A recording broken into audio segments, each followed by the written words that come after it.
여러분, 건물을 세우는데 필요한 게 뭐겠어요? 여러 가지가 많이 있겠지만 그래도 제일 중요한 게 기둥입니다. 기둥이 부실하면 건물이 세울 수가 없죠. 그래서 성경에 보게 되면 그 야긴과 보아스라는 기둥을 세워서 성전도 세웠다고 말씀하고 있잖아요. 기둥의 역할이 그렇게 소중하다고 하는 얘기입니다. 그러나 건물만 기둥이 필요한 건 아닙니다. 사람도 기둥 같은 사람이 필요한 거죠. 주님이 빌라델피아 교회를 축복할 때에 성전에 기둥이 되게 하리라, 이런 말씀을 하십니다. 그리고 성경 유다서 1장에 보게 되면 믿음의 창의를 건축하라, 이런 말씀도 있습니다. 성경에 나오는 여러 유명한 인물들, 즉 모세나 여호수아 아니면 다니엘 그리고 다윗 같은 사람들은 믿음 위에 기둥을 아주 잘 세운 사람들이라고 볼 수가 있겠죠. 그렇기 때문에 기둥은 아무나 사용할 수 없는 영적인 사람의 기둥이 얼마나 필요한가를 우리가 알아야 됩니다. 이 본문은 에베소 교회에 사도 바울이 편지한 내용입니다. 바울은 에베소 교회를 위해서 날마다 기도하는데 마음속에 두 가지 기둥이 떠오르게 됐습니다. 우리는 바르게 교회를 세워가고 내 신앙을 바르게 세워갈 때에 두 가지 기둥이 얼마나 필요한가를 우리가 알아야 되겠습니다. 근데 기둥이 되기 위해서는 몇 가지 조건이 있습니다. 첫째는 기둥은 곧아야 됩니다. 곧는다고 하는 말은 교회와 가정과 민족과 이 사회에 기둥 같은 인물이 된다기 위해서는 바른 인격과 신앙과 그리고 됨됨이를 갖고 있는 사람이 바로 기둥 같은 일꾼이 된다는 거죠. 곧아야 된다는 얘기 아니겠습니까?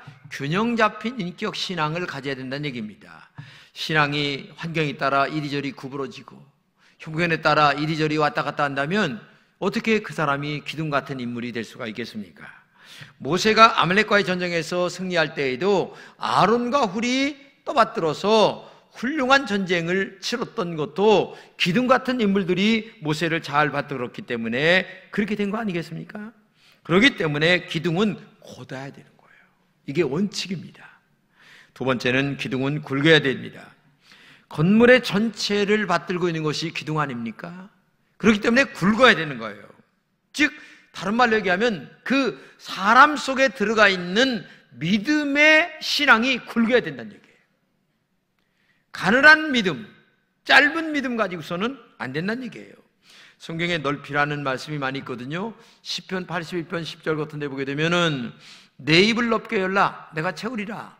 넓게 열라라고 하는 말은 뭐예요? 너 믿음을 크게 가져라. 그 믿음만큼 내가 너를 채워서 축복해 주겠다, 그런 말씀 아니겠습니까? 그렇기 때문에 오늘도 우리는 믿음을 가슴속에 정말 크게 가져야 되는 거예요. 고린도서 6장에 보게 되면 너의 마음을 넓히라고 얘기하는데 왜 그러냐면 그 당시에 고린도 교회가 문제가 많았어요. 제자 음식을 먹어야 되느냐 안 먹어야 되느냐, 그 다음에 머리를 잘라야 되느냐 안 잘라야 되느냐, 이런 문제를 가지고 여러 얘기가 많았어요.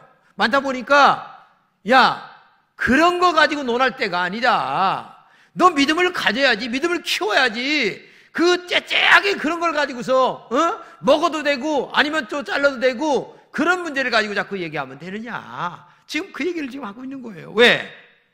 믿음의 그릇이 너무 작기 때문에 지엽적인 어떤 거를 가지고서 자꾸만 이야기를 하는 거예요. 본질적인 것 가지고서 얘기를 해야죠. 그래서 사도 바울은 무엇보다도 마음을 넓혀라. 그 말은 뭐냐? 너 믿음을 크게 가져야지. 믿음의 배짱이 있어야지. 너 지금 같은 그런 믿음 가지고 어떻게 하나님이 너를 축복할 수 있겠느냐? 그 얘기를 지금 하고 있는 거예요.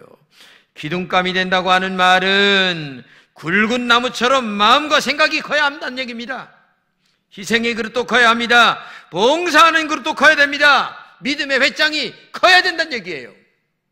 근데 콩알만한 믿음 가지고서 어떻게 하나님이 그 그릇을 쓰겠냐고 말이에요.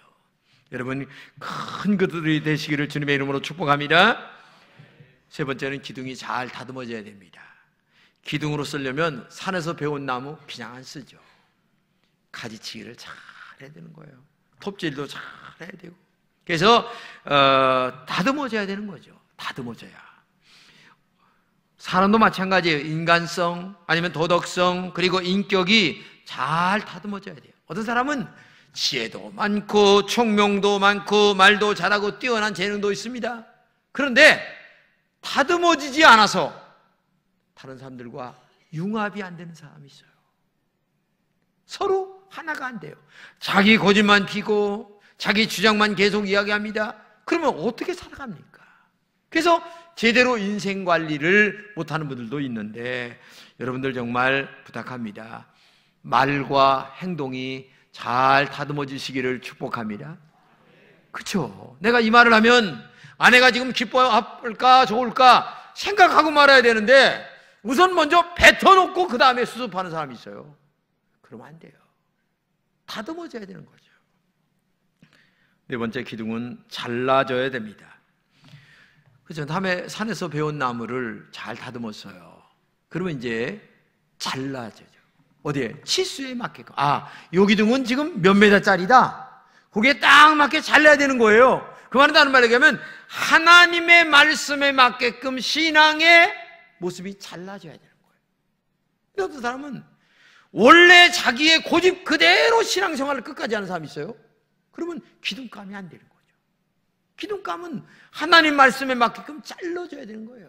잘려져서 그때 거기에 맞게끔 딱딱 갖다가 아름다운 집을 올리게끔 만들어 가야 되는 것 아니겠어요?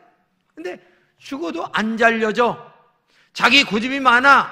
다스리지 않아. 말과 행동이 잘려지질 않아. 그러면 안 되는 거죠. 정말 어떤 사람들은 자기 감정에 빠져서 신앙생활하는 사람들이 너무 많아요. 그리고 어떤 사람들은 자기 경험만 자꾸 얘기하는 사람이 있어요. 하나님 말씀이기 때문에 이렇게 됩니다. 이렇게 얘기를 해야 되거든요. 교회 안에서는 내 경험에 의해서 이렇게 얘기하면 안 되는 거예요. 교회는. 아니 교회 가서 내 경험 가지고 얘기해야 되겠습니까? 그거는요 20%도 안 돼야 되는 거예요. 오직 전부 다 하나님 말씀을 보니까, 내가 기도하고 하나님 말씀을 보니까 이렇게 나와야 이게 정상적인데, 전부 다 내 경험 얘기하면 사람마다 다 다른데 이 교회가 산으로 가라는 얘기입니까? 그런 것들은 아직도 다듬어지지 않은, 뭔가 잘려지지 않은, 아직도 산에서 자연적으로 있었던 옛날의 모습 그대로 자기 신앙관을 갖고 있기 때문에 어려운 문제가 발생된다는 얘기죠. 자, 그러면 본문에서 얘기하는 바울의 두 기둥은 뭘까요? 첫째는 기도의 기둥을 바르게 세워야 된다는 얘기죠. 바울은 신앙에서 뺄 수 없는 것이 기도라고 강조합니다. 성경에도 기도란 말이 참 300번 이상 나옵니다. 바울은 본문에서 내가 기도할 때에 이렇게 말합니다. 성경에 보게 되면 예수님께서 설교하는 방법은 가르쳐주지 않았어요. 근데 기도하는 방법은 가르쳐줬어요. 묘하죠. 그만큼 기도가 중요하기 때문에 그래요. 성경에 나오는 모든 크고 작은 일들은 기도를 통해서 이루어졌다는 것을 증명하고 있는 것 아니겠습니까? 이스라엘 백성들이 애굽에서 나옵니다. 가나안 땅까지 들어갑니다. 근데 얼마나 많은 어려움들이 많이 있었는지 모릅니다. 요단강도 건너야 되고, 여리고성도 무너뜨려야 되고, 가나안 족속을 몰아내기도 해야 되고, 홍해바다도 건너야 되는데, 그 여러 어려운 문제들을 해결하는데 가장 필요한 것이 뭐냐면은 기도하는 일이었어요.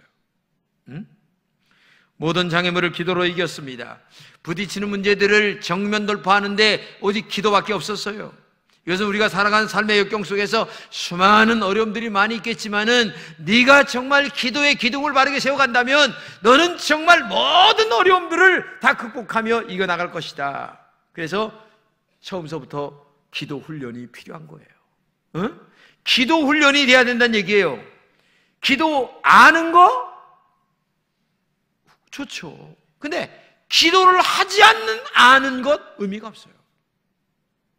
그렇죠? 그렇기 때문에 오늘도 여러분들이 기둥 같은 하나님이 쓰시는 축복된 일꾼이 되기 위해서는 뭐가 되어야 되겠어요? 기도를 훈련화되어야 된다는 거죠. 무엇보다도 주님의 삶이 기도의 모델이었다는 것을 알아야 됩니다. 예수님도 새벽 미명에 나가 기도했습니다. 수시로 산과들에서 기도했습니다. 금식기도 40일 했습니다. 밤이슬 맞으며 기도했습니다. 십자가를 앞에 놓고 하나님이 얼마나 기도했는지 아시죠? 그런데 오늘 교인들은 기도하려고 하질 않아요. 이상하게 기도를 안 해요. 옛날에 제가 처음 신앙생활 할 때에는 산기도 밤에 얼마나 가서 기도한, 그 앞에 있는 소나무 붙들고 얼마나 기도했는지 몰라요. 금식기도 한 1년이면은 2번, 3번, 일주일, 3일, 5일, 7일 계속 했습니다. 근데 요새는 저녁 기도 나오래도 안 나오고 새벽 기도 나오래도 안 나오고 어떻게 하나님이 크게 쓰는 기둥이 되겠어요? 사업을 앞에 놓고 어려운 문제가 있는데도 기도를 안 하는 거예요. 자식이 어려운 문제가 있는데도 기도를 안 하는 거예요. 어떻게 내 자식이 축복된 길을 걸어갈 수가 있겠습니까? 오순절 이후 제자들도 기도했습니다. 풍랑이는 배 안에서도 예수님 기도했습니다. 문제를 만날 때마다 기도했습니다. 바알과 신라는 감옥에 가서도 기도했습니다. 감옥이요? 정말 기도할 분위기가 아니었어요. 마음도 아니었습니다. 근데 감옥에 가서 밤새도록 찬양과 기도했더니 쇠고랑이 끊어지고 옥문이 열려지는 기적 같은 일들이 일어났다고 성경에 말씀하고 있잖아요. 그렇기 때문에 오늘도 여러분과 제가 정말 기도할 때 환경이 변할 줄로 믿습니다. 기도할 때 문제가 변할 줄로 믿습니다. 그러므로 기도가 내 신앙의 기둥을 세워가는데 얼마나 중요한가를 알고 기도하는 여러분 되시기를 주님의 이름으로 축복합니다. 히스기야 왕이 병들어서 죽게 됐어요. 그때 용상에서 내려와 낯을 벽으로 향하고 하나님 앞에 눈물을 흘리며 기도를 했어요.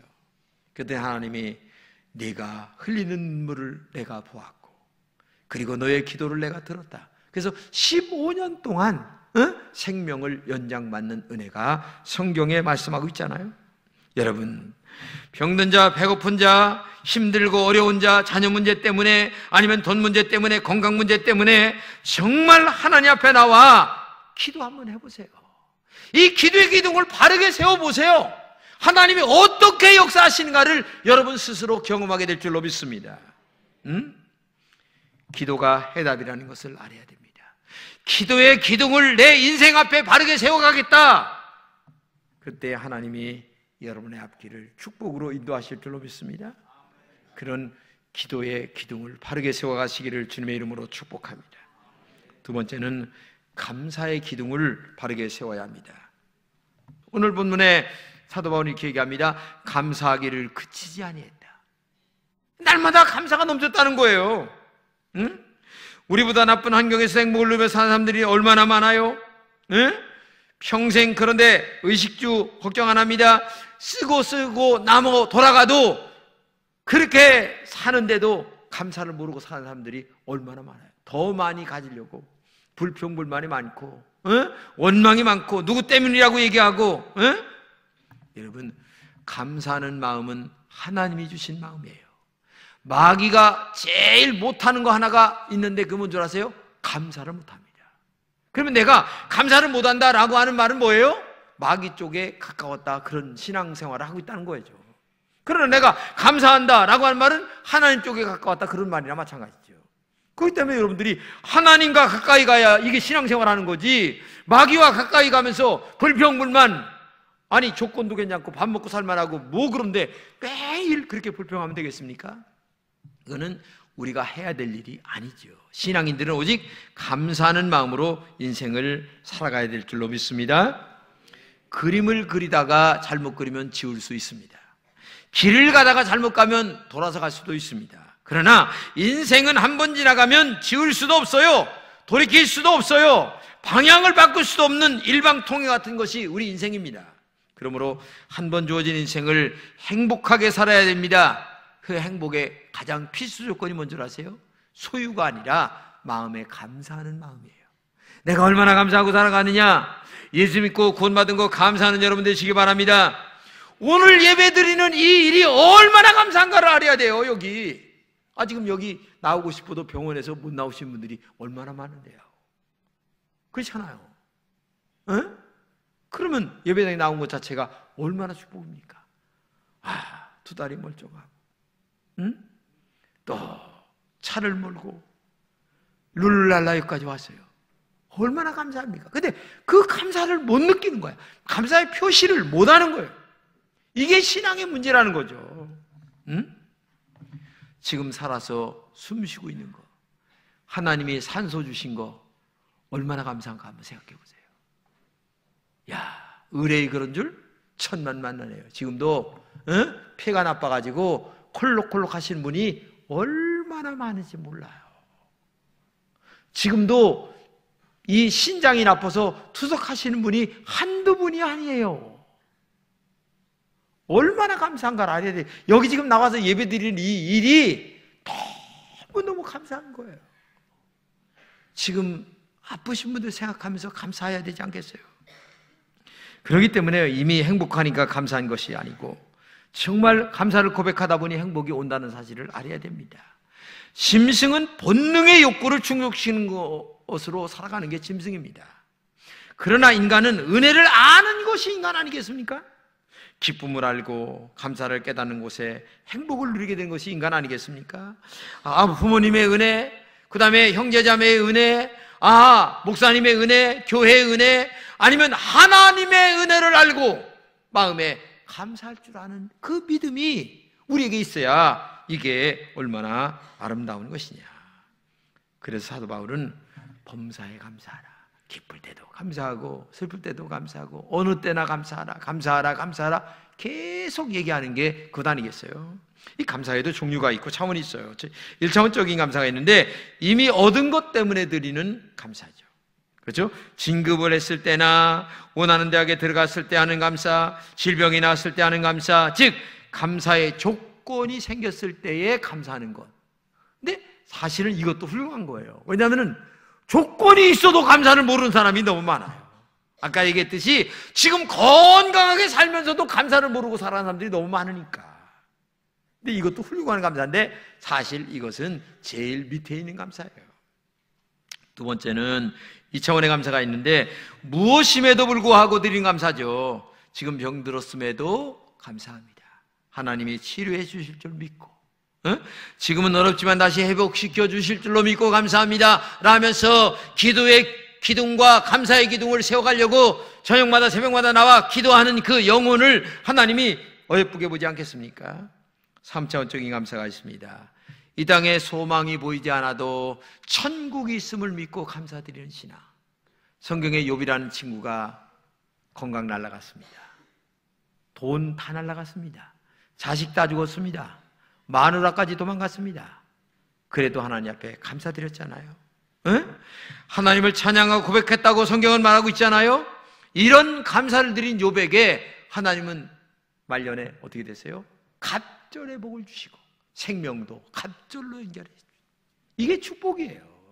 그러니까 감사하는 신앙 속에 하나님이 축복해 주신 줄로 믿습니다. 여러분의 가정이나 신앙도 감사의 기둥을 세워야 돼요. 그렇잖아요. 나는 지금 어떤 기둥이 든든한가 생각해 보세요.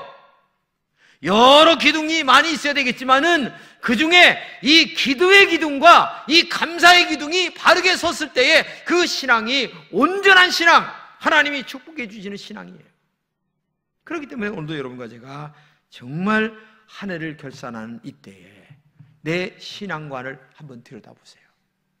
내 믿음을 한번 들여다보세요.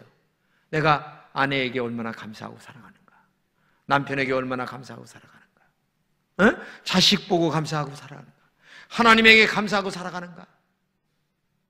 제가 어제 어느 분을 만났어요. 아내의 사진을 나에게 보여주면서 나는 이 아내 때문에 얼마나 감사한지 몰라요 하는데, 속으로 제가 훌륭하다, 그죠? 아내를 그렇게 자랑스럽게 생각하는 사람이 별로 없거든요. 근데 그분은 자랑스럽게 생각하는, 그분은 행복한 가정을 이루고 있다는 거죠. 행복한 가정을 이루고 있다는 거예요. 그런 마음이 필요한 거예요. 감사한 마음, 어디에나 감사한 마음, 이런 것들이 우리에게 필요한 거죠. 그러면 이 기도와 감사의 기둥을 세웠을 때에 우리에게 두 가지 주신 은혜가 있습니다. 첫째는 뭐예요? 지혜를 주셨습니다. 본문에 영광의 아버지께서 지혜와 계시의 영을 너에게 주사. 지혜라고 하는 것은 분별력과 또는 통찰력을 말하는데, 지식은 있어도 지혜가 없는 사람이 있거든요. 근데 반면에 지식이 부족해도 지혜로운 사람이 있어요. 그렇죠? 야고보서 1장 15절에 하나님은 지혜를 구하라고 했는데, 솔로몬이 1000번제를 드리면서 지혜를 구했더니 하나님이 당대에 지혜를 주셔서 얼마나 총명스럽게 나라를 다스렸는가를 우리에게 말하고 있잖아요. 그렇기 때문에 인생을 살아가는데 잠언서 읽어보세요. 얼마나 지혜가 필요한가를 우리에게 말하고 있습니다. 근데 기도와 감사의 기둥을 세울 때에 하나님이 여러분들에게 지혜를 선물로 주시는 줄로 믿습니다. 그런데 이런 것들을 받는 은혜가 얼마나 크겠어요. 근데 왜 감사를 안 해요?